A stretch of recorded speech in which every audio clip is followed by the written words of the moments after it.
Alright, good morning everybody. Welcome to the Lucky Dog Morning Coffee Chat.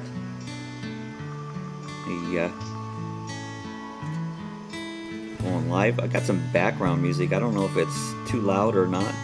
It's a little loud. It's a little bit loud. Yeah. We'll turn it down just a little bit. I was doing some experimenting with some things and just wanted to see how it sounds there on. So he said it was a little loud, so does it sound better now? Still a little loud. Still a little bit loud? Yeah.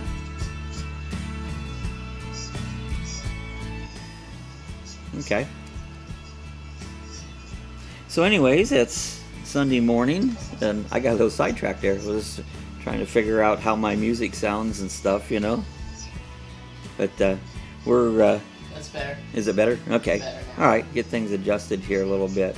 I'm changing mics for one. I've got a different microphone. And so I'll just experiment seeing what's going on there. So, hey, here, there. How's that for a word? Hey, Google, good morning. Good morning, Lucky Dog.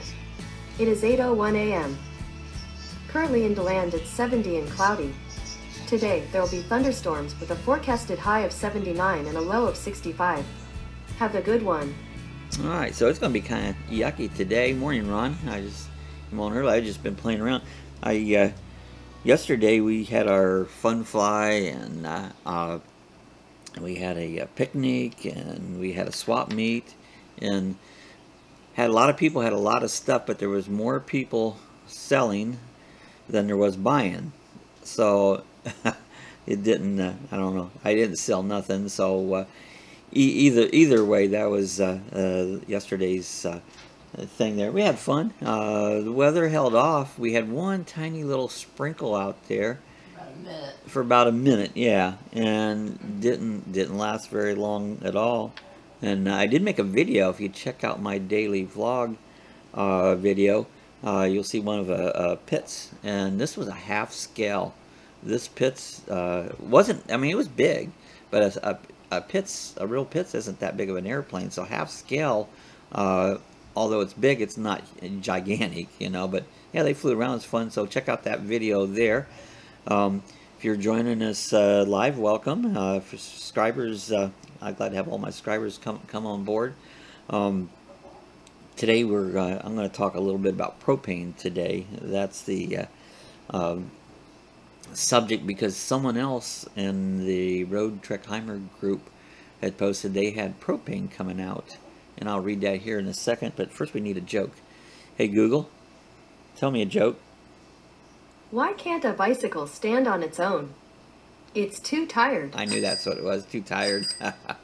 Oh, that's fun. Then it would be a unicycle. Then it'd be a unicycle. So yesterday was Cinco de Mayo and Kentucky Derby Day all in one, and I don't think we did anything Mexican yesterday. You made us a Mai Tai. We made Mai Tais. What was that? That's Hawaiian. They were good. If you ever made those. I'll have to do a video on that when I'm making them sometime and show that. I'll do that on these next time I make a batch. I'll put drinking with Bob. Drinking with Bob instead of cooking with Bob. It'll be drinking with Bob. So that's what it'll be.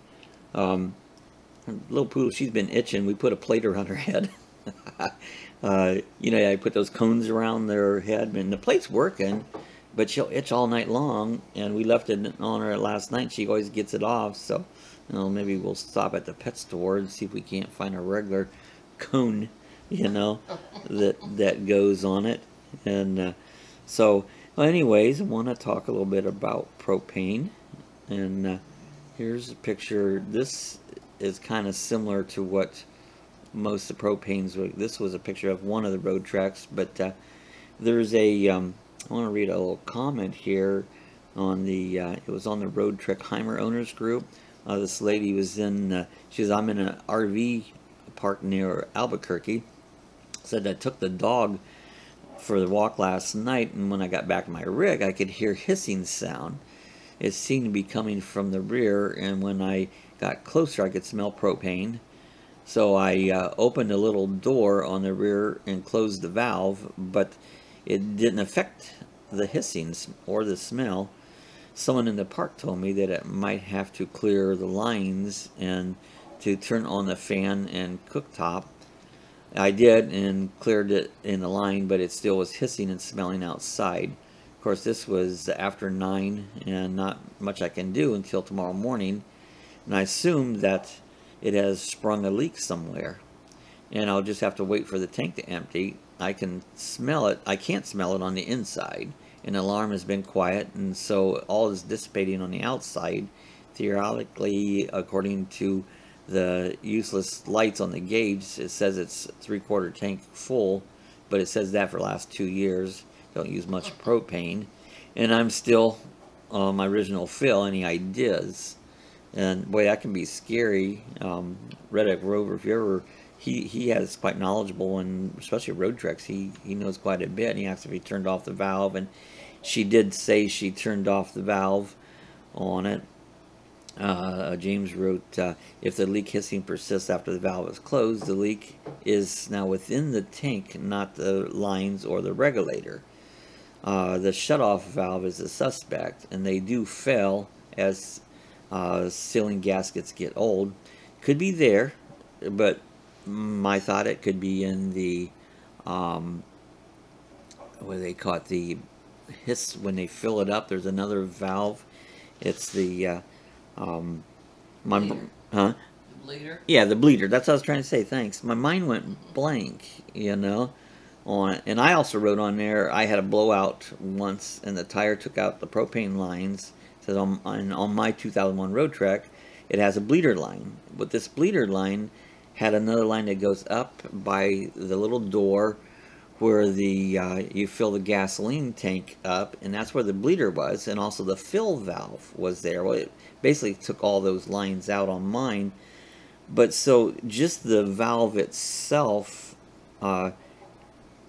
if you shut it off, doesn't always mean that that's what going to shut the thing down, if that's what's going on. Let me put another picture up here. See this little picture here with the little, that's the bleeder valve. And off to the left of that, that's the filler valve that they hook the big hose up. And then to the right is your shutoff valve. There's another valve over here. I think that might just be a pressure valve or something. But any of those three areas could be leaking. If you even shut the valve off, the main valve off, right there where it goes into the tank, and you can see it there, if it could be leaking around there. It could leak around that bleeder valve, or it actually be leaking around the main filler valve. The best way to see where it's coming from is get some soapy water, put it in a spray bottle and spray around it and see if you get bubbles, you know, and that'll tell you where it's coming from. But if it's hissing, that means that propane is coming out pretty good, you know. You're getting a lot of you know, a lot of hissing coming out of there. That's you're getting quite a bit. So I'm going to switch the music differently here and see if that's too loud or not. Let me know. So that could be coming from any number of sources, and it's really kind of scary when you have something like that happen, because you know, you don't know what to expect. Sounds good. Okay. Sounds good. So anyways, here's a little diagram.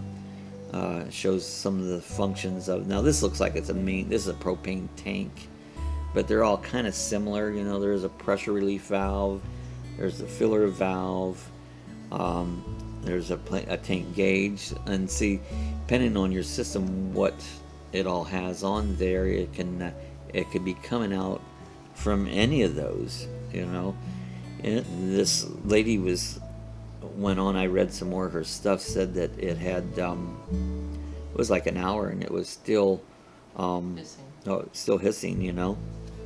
And so when we had our blowout, the tank, I mean, it was hissing big time, and it was scary, you know, afraid the thing was going to explode. Spewing. Yeah, I mean, it was just spewing out, and it took probably at least 2 hours, maybe longer, for it to finally quit hissing. the tank valve, ours mainly was coming out there where that bleeder valve was. It knocked that line off. Even though I shut everything down, it was still hissing out of there. And that's a fairly small area, but it took a long time for all that to bleed that tank curd dry. And you just hope someone don't come by with a cigarette, flip it down with any spark could have possibly exploded that. We were stuck on the road and did change the tire. I was scared to change the tire. You know, jack the thing up, any little spark using a lug wrench could have possibly set that off. But you know, I had to determine what I was going to do and change the tire out. Luckily, no sparks. Got it back on the road and drove it slowly up home. I was even scared to start it up again. You know, a spark coming from the exhaust or whatever. But we got it home, got it back in the driveway, and it said for a couple hours it was hissing there, so it was a scary thought. Another little thing that happened after I went ahead and I fixed it. I do everything myself, so I fixed it all up, put new lines in it, and you talk about a pain getting the right lines, the right connections, the right fittings, and I got it all fixed up, and finally I went and had the propane tank filled back up. But when I went to turn the lines on, I couldn't get no propane coming to the stove or anything else. The water tank or the furnace wasn't getting no propane coming to it, and I just couldn't figure out what was going on. I was thinking, well, maybe it's a pressure regulator. But then I got to search in YouTube, I got to search in forums, and these forums are great. You know, we have the one here, the Roadtrekking group. There's several groups like that, depending on what kind of RV you got and what your deal is. You can go to these groups and sometimes get some information from it. But come to find, someone had wrote that the main valve, and I don't know if they all have that, but ours has a little flapper in there, and if you open that too fast, what it does, it's showing a rush of propane, and this little flapper flaps closed, shuts off the propane. It's a little safety thing. They said, I don't know if all propanes have that thing on their valve or not. I know ours does now. I learned that. And you open it up real slowly, and so what I did is just slowly open that valve. I really did it slow, and went inside and turned it on, and I had propane. You know, and so that's hopefully a little hint for anyone out there that may be having trouble that their propane's not coming on, or you know, maybe they've had it just shut off and open. Ask Ron if he's ever had any. I don't know if Ron's had any problems or not with his. I think you probably have the two tanks that fit on the front of yours on it, which are easier to get to. Ours hangs down as a frame-mounted tank, and you have to get down on it. And in fact, I think Ron said one other time he had a blowout and had some propane issues. I forget. I think he did. But anyways, that hopefully is, if you've ever ran into that, maybe this is helpful in you know, working out the problem. You know, so I don't know, but I thought I would talk a little bit about that today. And so anybody's got any comments or questions, leave it. If you're watching this later on, just leave it in the comment section below, and we can talk more about that. So it's helpful to hear other people's experiences there. So do me a favor, leave a comment. Anything maybe you've came across some things that went on, and I'm following this thread on this group here on Facebook, the this is the Heimer groups, what this one was on, and so I'll continue following that. I actually left a post on their group and invite them to join the coffee chat this morning, and see if they did. So I don't know if Ron said I had a problem with a bad line, so maybe your line was leaking. And the trick, like soap and water, to check out your lines. That way you can see if you actually have a leak or what's going on with them. I know a lot of people don't like to work on the propane, and yeah, it's scary working on them. You know, I redid ours. We don't use much propane. Never.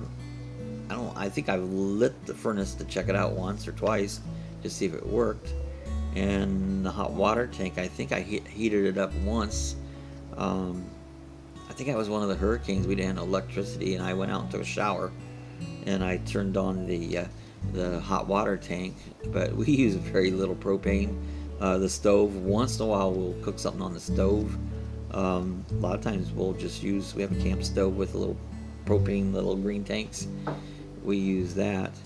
And yeah, Ron says a motorhome, he had a tire blowout on it. So these are the not so fun things of RVing.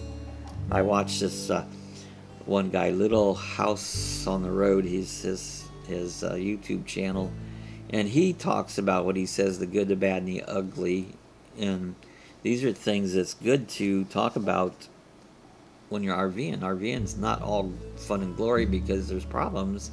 Anything you do has a problem. You know, anything you own owns you because it requires something of you. So whether it be a your RV or your home, it all requires something. Ron says it was a fitting on the line that screws into the tank. So yeah, see those fittings, there's usually like it seals. A lot of them uses that Teflon tape put on, and you know, if that dries out, it could cause a leak, you know, on it. So there's a lot of things there. And again, I'll say, if anybody watching this chat later on has some questions, go ahead and leave anything in the comments section, and we can talk more about that. I don't know if anybody else has trouble with their dog's skin itching, but it's a common thing. Our little poodle Cassie, she's always had skin problems, and she's at the point she's old enough her teeth pretty much fell out. So she basically licks and licks and licks, and she gets her fur all wet, but she actually gets it red. Oh, would not let gas through, is what Ron said, his valve. So he fixed that up. So anyways, Cassie will lick and lick and lick, and she'll get her skin all red. And so I said I took a plate, because she's small, she's tiny, and I cut a hole around it, and he slid it and put it around. Is she right there? Yeah. Let's do a visual. So here's Cassie and her plate. Get over this way so you can see it. So, you know, I just slit this thing down through here, and she can't reach everything. She still gets some. It's like a cone. It's like a cone, and she deals with it. I've been putting this on her for almost a week now. I think we might see if we can find something a little more appropriate. Oh, this is one of the lucky dogs. Look at the camera. Get over this way. She don't want to look at the camera. Look how she looks away. 'Cause I don't want to look at that stupid. There she is. She's looking at the camera. She's a good little girl, but yeah, she gets a lick in her backside and stuff, and it gets red, and it's like, I'm afraid that she's gonna have more problems. A lot of dogs have skin allergies. Some of it comes from food, and some of it they just get hot spots and stuff. But this will come and go. She'll take points where she's not do it at all. But with this plate on, she'll settle down and not lick. And I think sometimes, I'll give her back to Sue here a minute. Sometimes it's like, I don't know if you've ever had a mosquito bite or something that itches, and you scratch it, and the more you scratch it, the more it itches. And if you can just Ant bite. An ant bite, if you can leave it alone, you know, your inclination is just to itch it, but leave it alone. So I think that's what she does. She gets a skin thing on, and she itches it, and then itches it, and then itches it, and then she gets it sore, you know, and it makes it even worse for her, you know. So I said maybe we'll run up to the pet store here, see if we can't find something a little better than the plate. Hey, but it's work. That's a tip. If you have a little dog and you need something there, take the plate. And I said all I did is just cut a hole big enough that was comfortable around her neck. You know, it'd be nice to have something softer around her neck than that. Yeah, and then split the plate, and I put it around. And all I do is, and I ran out of Scotch tape.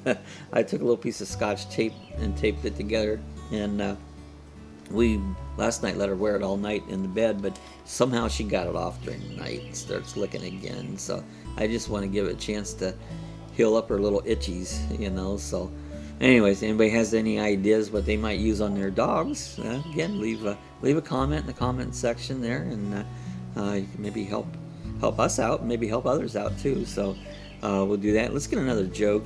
Hey Google, tell me a joke. The best way to carve wood is whittle by whittle. Whittle, you whittle the wood. That's what. Try to say it 3 times fast. Whittle the wood, whittle the wood, whittle the wood. Whittle, whittle, whittle. You know. So, anyways, this is we're gonna get out of here for today, and hope the propane thing was helpful and somewhat for you, or any ideas. So, I'm packing up tomorrow, Ron. And moving. Yeah, Ron's gonna head. He's been camping here for about a week now, and now he goes back to the homestead. So. Like you probably had a nice week camping. Probably, I don't know that you've had any rain or nothing up that way. They called rain yesterday. Didn't rain at all. Today they're calling for rain. So far it hasn't rained. So a lot of times we'll go out flying field on Sundays. So, well, anyways, again, if I give us a thumbs up if you enjoyed our conversations there, and again, if you're watching it later, leave comments in the comments section. We can talk those tomorrow. And if you're not subscribed, hit the subscribe button. Do me a favor. It costs you nothing. Absolutely free. Best thing you'll ever do is subscribe to my channel.